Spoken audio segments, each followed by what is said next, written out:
Listen, old white men is running this rap shit.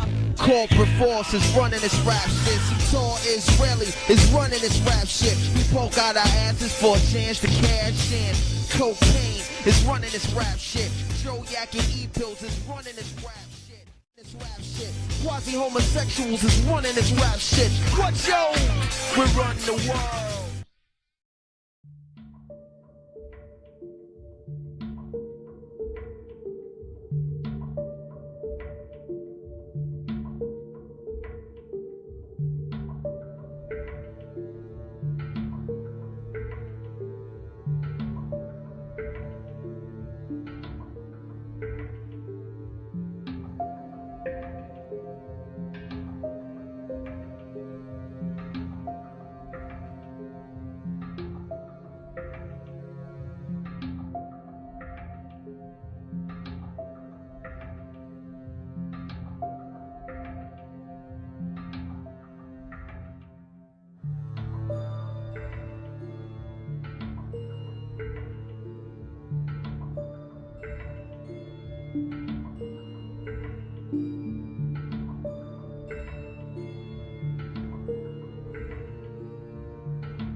Real good? Yeah, but he been gave it to you like 2 years ago.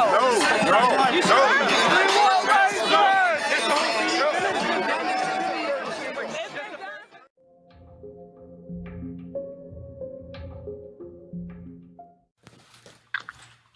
Yo, who's this? Hold up. This is the Drink Champs, the #1 podcast in the business. And right now we're talking to, hands down, the most important man, in my opinion, in the whole music game. He's a mogul. He's been doing this. He personally signed me and taught me how to be a man with money. Right now, we got Lyor Combs on the line. Let's make some noise! Yo, Lyor, I gotta big you up off top, man. Well, I want to address the comment you made about mogul. I don't consider myself a mogul. Myself a servant. I prefer if you could replace mogul with humble servant.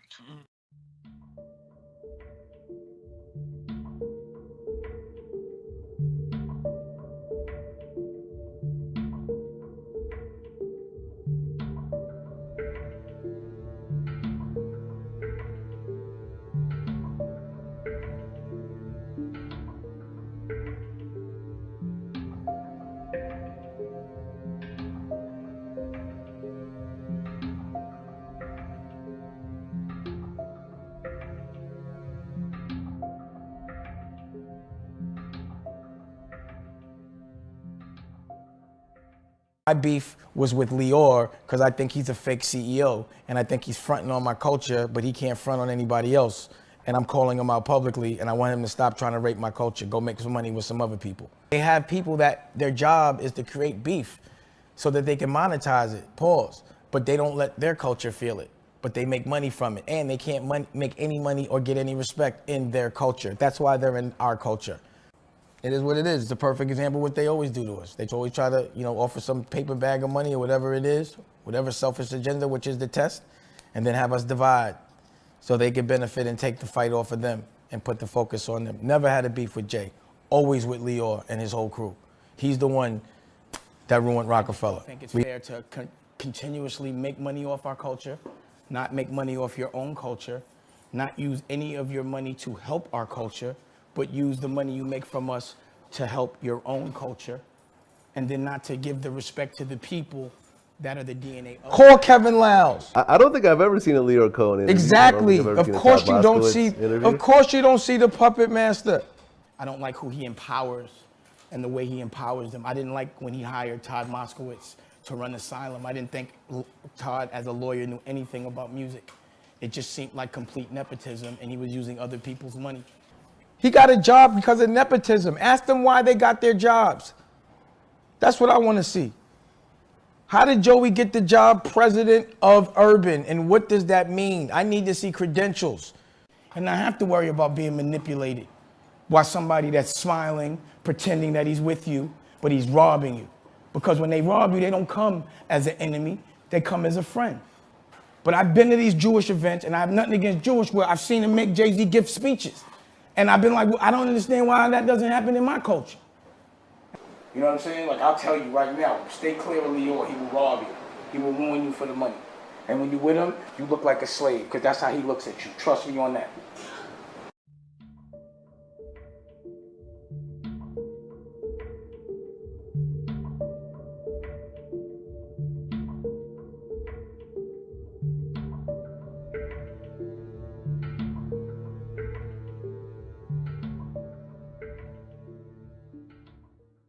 All right, welcome back. This is Hanukkah Radio, and we have a special guest calling in today, a luminary in our business and a proud Jew, Lyor Cohen, ladies and gentlemen. Clap it up, ladies and gentlemen. Thank you. Lyor, Thank you. I'm so thrilled and honored to be asked to do your radio station, especially on the last day of Hanukkah. L'chaim.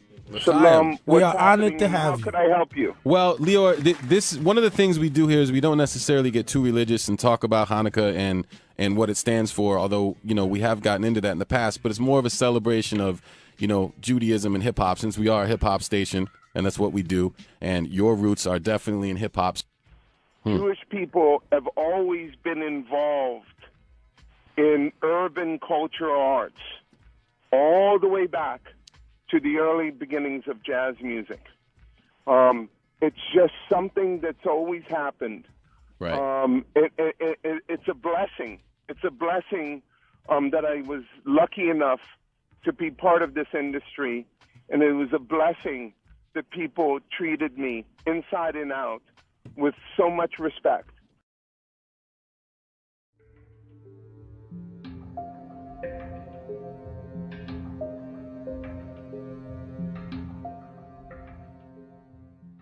You get criticized a lot, you know, from other execs and people like Dame Dash that call you a culture vulture, that you haven't done things. Does that bother you, or how do you feel about that?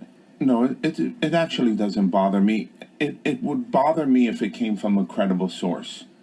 And if it's a credible source, then we could have a conversation and actually have a discussion, because if someone thinks something about me that I may have done to offend them or hurt them or do something that they misunderstand, then we'll have a dialogue. Mm-hmm. And then we'll communicate and get to an understanding and move on, or not. Right. But, you know, I can't give any light to that. It's a clown right now.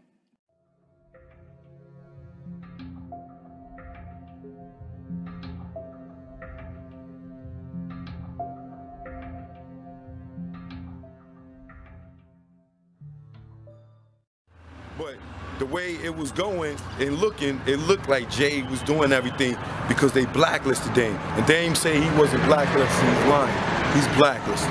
You know what I'm saying? I remember one day I seen Lyor Cohen, and I'm like, yo, what up? I'm Choke, you know, I'm the one that shot the congresswoman or whatever with Dame. And nigga Lyor Cohen say to me, you know what? Yeah, and I shut that motherfucker down. He told me that on 23rd He's talking and about 5th. he shut Dame Dash down? Yeah, he said, and I shut that motherfucker down.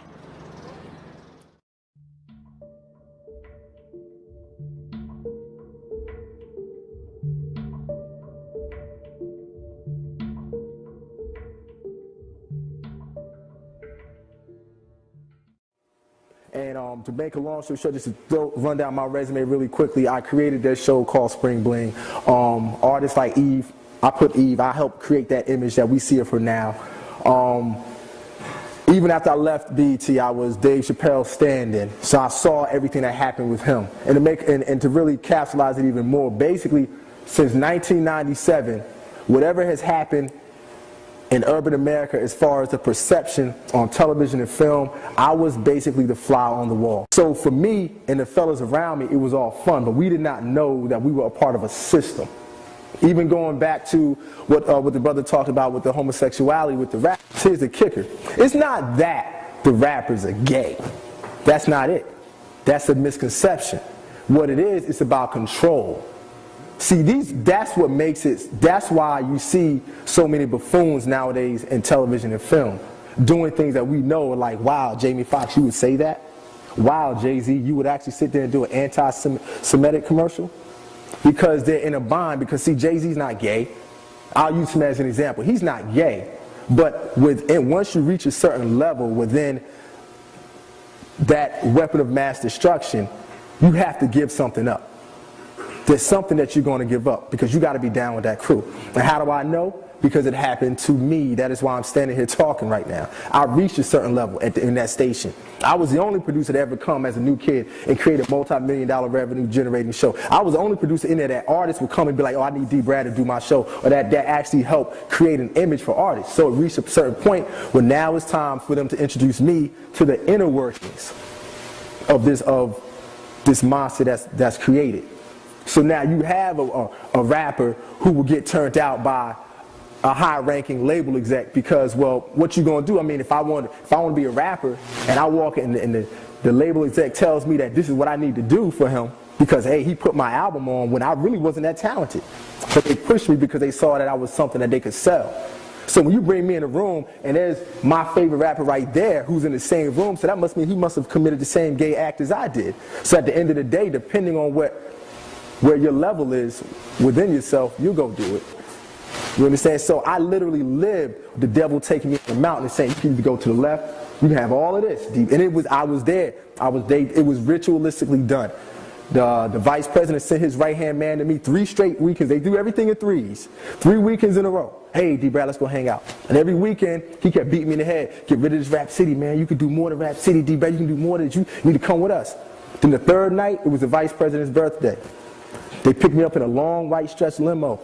We go to Joe's Uptown, up in the Bronx in New York. We go to Joe, we hanging in VIP. Get me everything I want. Then every time we hung out, it was the same way. Then they bring me to the back room. And in the back room, they had this long table with a white sheet set out. I mean, beautiful thing. Looked like the damn Last Supper. On one end is Derek Jeter. There's Stephon Marbury. There's Fat Joe. And I'm chilling. But the whole night, the vice president is on me like this. I'm trying to talk to the model chicks. He's like, nah, D. Brad, come on, sit right here. So then we party, but I'm not a drinker. So if I don't get unnecessary spirits inside of me, we get inside the limo. He drops his right-hand man off quickly. We're in the car, the man standing across looking at me like I owe him something now. And I know the look because when I was young, I had the same look for women that I took out. So I know the look, and I know the energy. And while he's doing that, he's sitting there with his legs spread open, rubbing his balls.